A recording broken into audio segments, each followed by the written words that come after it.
कई member parliament पहली बार जीत कर आए। 1984 में पार्टी बनी, 89 में हमारे कई मेंबर पार्लियामेंट लोकसभा में जीत कर आए। मैं खुद भी यूपी से, बिजनौर से लोकसभा की पहली बार मेंबर पार्लियामेंट बनी, तो हमारे कई एमपी जीत कर आए। तो उस समय केंद्र में कांग्रेस सत्ता से बाहर हुई, श्री बीपी सिंह के नेतृत्व में मिली जुली सरकार बनी। श्री बीपी सिंह ये चाहते थे कि बीएसपी भी सरकार में शामिल हो, और बीपी सिंह जी ने ये कहा मान्यवर श्री कांशीराम जी से कि हम मायावती को जो भी मिनिस्ट्री बड़ी चाहे हम देने के लिए तैयार हैं, लेकिन सरकार में शामिल हो जाए। तो उस समय हमने श्री बीपी सिंह को ये कहा, वो प्रधानमंत्री थे, हमने उनको ये कहा कि हमें कोई बड़ा मंत्रालय आपका नहीं चाहिए, हमारी दो मांगे हैं। पहली मांग ये है कि मंडल कमीशन की रिपोर्ट को लागू करो, जो कांग्रेस ने लागू नहीं की है, और दूसरी मांग ये है कि हमारे लोग कांग्रेस से ये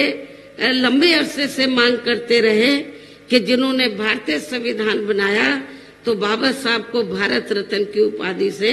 सम्मानित किया जाना चाहिए। हमारी दो मांगे स्वीकार कर लो, हमें मिनिस्ट्री नहीं चाहिए, हम आपको समर्थन दे देंगे। श्री बीपी सिंह की सरकार ने हमारी इन दोनों मांगों को मान लिया। इसलिए अन्य पिछड़े वर्गों के लोगों को ये मालूम होना चाहिए कि इन्हें, यानी कि ओबीसी वर्गों के लोगों को मंडल कमीशन की रिपोर्ट के तहत आरक्षण की ये सुविधा केंद्र में कांग्रेस पार्टी की रही सरकार में नहीं मिली है, बल्कि बीएसपी के कड़े संघर्ष एवं अथक प्रयासों से ही केंद्र में रही श्री बीपी सिंह की सरकार में इन्हें ये सुविधा मिली है, जिसका अब यहाँ जातिवादी विरोधी पार्टियों की सरकारें इन्हें पूरा लाभ नहीं दे पा रही हैं। इसके साथ ही श्री बीपी सिंह की सरकार में इन वर्गों के मसीहा परम पूज्य बाबा साहब डॉक्टर भीमराव अंबेडकर को भी यहाँ भारत रत्न की उपाधि से सम्मानित किया गया है, जिसके लिए वो हर प्रकार से पात्र भी थे, जो बहुत पहले ही इनको ये सम्मान मिल जाना चाहिए था, जिसके लिए विशेषकर कांग्रेस पार्टी प्रमुख तौर से जिम्मेवार एवं कसूरवार भी है। इससे इन वर्गों के प्रति इस पार्टी की हीन व जातिवादी मानसिकता साफ झलकती है, जिस कांग्रेस पार्टी ने फिर इनके कार्यों को आगे बढ़ाने वाले व हर मामले में समर्पित बाबा साहब डॉक्टर अंबेडकर के कार्यों को आगे बढ़ाने वाले व हर मामले में समर्पित व्यक्तित्व मान्यवर श्री कांशीराम जी के देहांत होने पर उस समय केंद्र में रही इसी कांग्रेस पार्टी की सरकार के चलते इनके सम्मान में एक दिन का भी राष्ट्रीय शोक घोषित नहीं किया गया था। यहाँ मैं इन वर्गों के मामले में ये भी कहना चाहूंगी कि केंद्र द्वारा अभी हाल ही में देश की लोकसभा व राज्य विधानसभाओं में महिलाओं को जो 33% आरक्षण देने की व्यवस्था की गई है, तो उसमें SC, ST व OBC वर्गों की महिलाओं को अलग से कुछ भी आरक्षण नहीं दिया गया है। इतना ही नहीं, बल्कि इन वर्गों के लोगों को जुल्म जाति से निजात दिलाने के लिए जो अनेकों नियम व कानून आदि बने हैं, तो उन पर भी केंद्र व अधिकांश राज्यों की सरकारें सही से अमल नहीं कर पा रही हैं, जिससे अब यहाँ खासकर दलितों व आदिवासियों के ऊपर, SC व ST वर्गों के ऊपर शोषण करने वाले लोगों का मनोबल और भी ज्यादा बढ़ रहा है। और ये सब हमें यहाँ के तेलंगाना प्रदेश में भी काफी कुछ देखने के लिए मिल रहा है। और इतना ही नहीं, यहाँ की वर्तमान जो रीजनल पार्टी की सरकार है, मुझे मालूम हुआ कि वो इतनी दलितों के खिलाफ है कि दलित लोग अपने पैरों पर खड़े ना हो, वो सत्ता में ना आए, अपनी सरकार ना बना सके, तो हमारे जो स्टेट के प्रेसिडेंट हैं तो उनके ऊपर फर्जी FIR दर्ज करा दी, उनके ऊपर और उनके बेटे के ऊपर। तो इससे इनकी दलित विरोधी मानसिकता जो है वो साफ झलकती है। तो इसी प्रकार हमें पूरे देश में मुस्लिम व अन्य धार्मिक अल्पसंख्यक समाज के लोगों की भी हालत कोई खास अच्छी नजर नहीं आती है। इसके साथ साथ अपर कास्ट समाज में से खासकर गरीब लोगों की भी आर्थिक स्थिति अभी भी पूरे देश में यहाँ काफी ज्यादा खराब व दयनीय हालत में बनी हुई है। इनके अलावा आपके प्रदेश सहित पूरे देश में सर्व समाज में से विशेषकर यहाँ गरीब, मजदूर, किसान, कर्मचारी, छोटे व्यापारी एवं अन्य मेहनतकश लोग भी अपनी विभिन्न समस्याओं को लेकर अभी भी हमें काफी ज्यादा दुखी ही नजर आते हैं। इनमें से किसान वर्ग तो केंद्र की वर्तमान भाजपा सरकार द्वारा बनाई गई इनकी गलत नीतियों के कारण काफी ज्यादा परेशान व आंदोलित भी रहा है। लेकिन इन सब की मुख्य वजह हमारी पार्टी केंद्र व आपके तेलंगाना स्टेट में भी यहाँ तक की रही सभी विरोधी पार्टियों की सरकारों की जातिवादी, पूंजीवादी व संकीर्ण मानसिकता के तहत बनाई गई उनकी नीतियों, उनकी गलत नीतियों एवं गलत कार्य प्रणाली को ही काफी हद तक जिम्मेवार मानकर चलती है। और इस मामले में खासकर इनकी गलत आर्थिक नीतियों की वजह से ही आए दिन या पूरे देश में गरीबी, बेरोजगारी व महंगाई आदि भी काफी ज्यादा बढ़ रही है, जिससे आपका अपना प्रदेश भी प्रभावित, ये प्रदेश भी प्रभावित हो रहा है। इसके साथ साथ अब अपने देश में भ्रष्टाचार भी हर स्तर पर काफी ज्यादा बढ़ रहा है, जिससे आपका खुद का अपना तेलंगाना प्रदेश भी अछूता नहीं रहा है। और इन सब के लिए हमारी पार्टी आजादी के बाद से लेकर अभी तक केंद्र व देश के अधिकांश राज्यों में तथा आपके खुद के अपने तेलंगाना प्रदेश में भी ज्यादातर सत्ता यहाँ गलत पार्टियों में से खासकर कांग्रेस यहाँ की रीजनल पार्टी को ही काफी हद तक जिम्मेवार मानकर चलती है। क्योंकि जब ये तेलंगाना अलग से स्टेट नहीं था, आंध्रा का हिस्सा होता था, तो कांग्रेस पार्टी यहाँ सत्ता में लंबे अरसे तक आसीन रही। तेलंगाना स्टेट बना तो यहाँ की रीजनल पार्टी सत्ता में आसीन रही। और जब ये अलग से स्टेट बन रहा था तो आप लोगों को मैं ये बताना चाहती हूँ कि बहुजन समाज पार्टी ने पार्लियामेंट के अंदर और आपके यहाँ तेलंगाना क्षेत्र में भी तो इसका विरोध नहीं किया था, इसका समर्थन किया था। और जब ये विधेयक आया पार्लियामेंट में तो हमने उसके समर्थन में वोट दिया था। तो ये भी आप लोगों को मालूम होना चाहिए। जबकि पूरे देश में बीएसपी ही अकेली एक ऐसी पार्टी है जो सर्व समाज के लोगों की सभी समस्याओं का समाधान करके उन्हें हर मामले में हर स्तर पर यह खुशहाल बना सकती है। और इसी आधार पर चलकर ही आबादी के हिसाब से देश के सबसे बड़े प्रदेश अर्थात उत्तर प्रदेश में तो 4 बार हमारी पार्टी ने अपने नेतृत्व में वहां सरकार बनाई है। 4 बार वहां अपने नेतृत्व में सरकार बनाई है। और हमने अपनी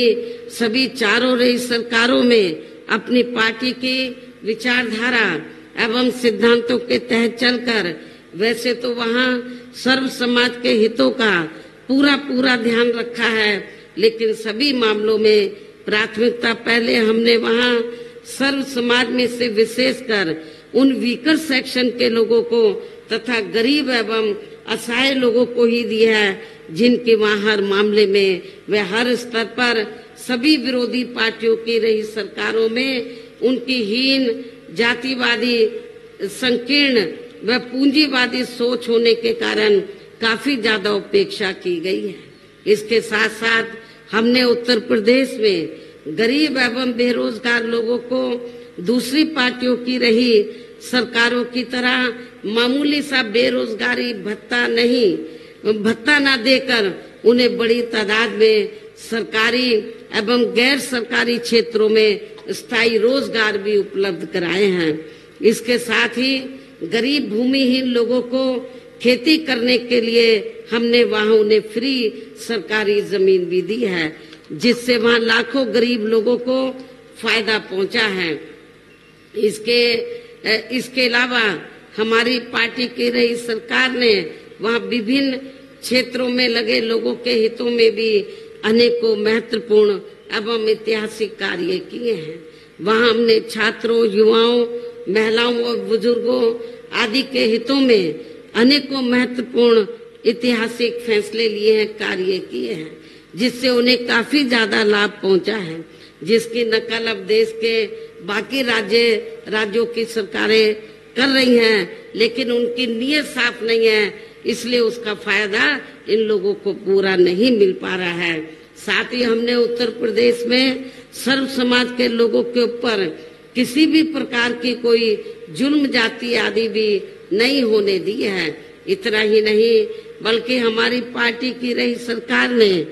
यहाँ अपने देश में दलित एवं अन्य पिछड़े वर्गों में समय समय पर जन्मे हमारे महान संतों, गुरुओं व महापुरुषों में भी खासकर महात्मा ज्योतिराव फूले, छत्रपति शाहू जी महाराज, श्री नारायण गुरु, बाबा साहब डॉक्टर भीमराव अंबेडकर एवं मान्यवर श्री कांशीराम जी आदि को भी विभिन्न रूपों में पहली बार वहाँ पूरा आदर सम्मान दिया है, जिन्हें विरोधी पार्टियों के लोग अभी तक भी आसानी से पचा नहीं पा रहे हैं। इस प्रकार से उत्तर प्रदेश में हमारी पार्टी ने अपने सभी चारों रहे शासन काल के दौरान वहाँ हर मामले में व हर स्तर पर सर्व समाज के लोगों को काफी बेहतरीन सरकार दी है। और यदि आप लोग भी यहाँ अपने तेलंगाना स्टेट में आम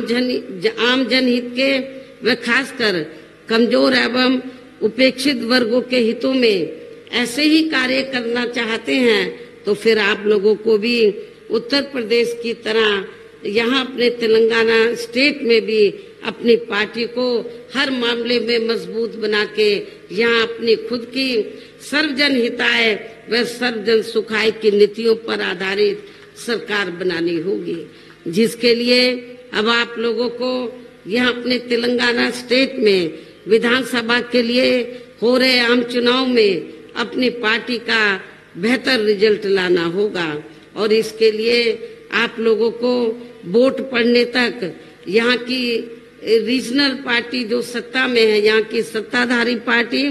व अन्य सभी विरोधी पार्टियों के साम दाम दंड भेद आदि अनेकों हथकंडों से भी जरूर सावधान रहना है। और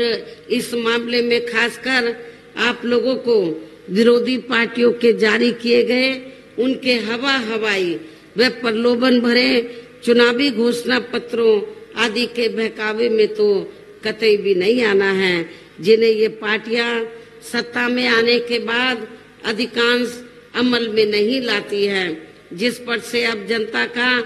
काफी हद तक विश्वास ही उठ गया है। इसलिए हमारी पार्टी किसी भी चुनाव में अपना कोई भी चुनावी घोषणा पत्र आदि जारी नहीं करती है। वैसे भी हमारी पार्टी कहने में बहुत कम बल्कि कार्य करके दिखाने में ही ज्यादा विश्वास रखती है। और अब मेरा यही कहना है कि आप लोगों को अपने खुद के वे अपने तेलंगाना स्टेट के भी हित में यहाँ अपनी पार्टी बीएसपी की ही सरकार बनाना बहुत जरूरी है। तभी फिर यहाँ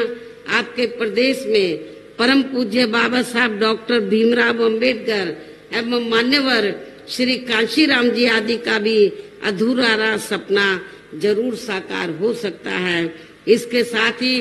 तभी फिर यहाँ अपनी पार्टी के स्टेट प्रेसिडेंट व हर मामले में कुशल नेतृत्व श्री आर.एस. परवीन कुमार को भी तेलंगाना स्टेट का मुख्यमंत्री बनाया जा सकता है, जिन्होंने अपनी आईपीएस की सरकारी नौकरी से इस्तीफा देकर वे वीआरएस लेकर अब ये पूरे जी जान से अपनी पार्टी को यहाँ मजबूत बनाने में लगे हैं, जिसे भी खास ध्यान में रखकर अब आप लोगों को श्री आर.एस. परवीन कुमार व पार्टी के अन्य सभी उम्मीदवारों को भी जो यहाँ मंच पर मौजूद हैं, उन सभी को भी अपनी पार्टी के हाथी चुनाव चिन्ह के, अपनी पार्टी का जो चुनाव चिन्ह हाथी है, हाथी चुनाव चिन्ह के सामने वाले बटन को दबाकर इनको जरूर जिताना है। और इसके लिए अब आप लोगों को वोट पड़ने वाले दिन अपने सभी कार्य छोड़कर वे अपने अपने पोलिंग बूथों पर समय से पहुंचकर अपना वोट डालने के लिए भी जरूर जाना है। इस प्रकार से आप लोगों को अपनी पार्टी को कामयाब बनाने का हर संभव पूरा प्रयास करना है। इसके साथ ही यहाँ मैं ये भी कहना चाहूंगी, इस चुनाव के बाद मैं आपके स्टेट में व साथ लगे आंध्र प्रदेश में भी खासकर नौजवानों को तैयार करने के लिए पार्टी के नेशनल कोऑर्डिनेटर श्री आकाश आनंद को भी बीच बीच में जरूर भेजती रहूंगी। मैं खुद भी इन दोनों राज्यों का दौरा करूंगी ताकि आपके इन दोनों राज्यों में पार्टी और भी ज्यादा मजबूती के साथ आगे बढ़ती रहे। वैसे यहाँ आपके तेलंगाना स्टेट के party president Shri RS. Parveen Kumar भी अपनी पार्टी को मजबूत बनाने में यहाँ पूरे जी जान से लगे हैं,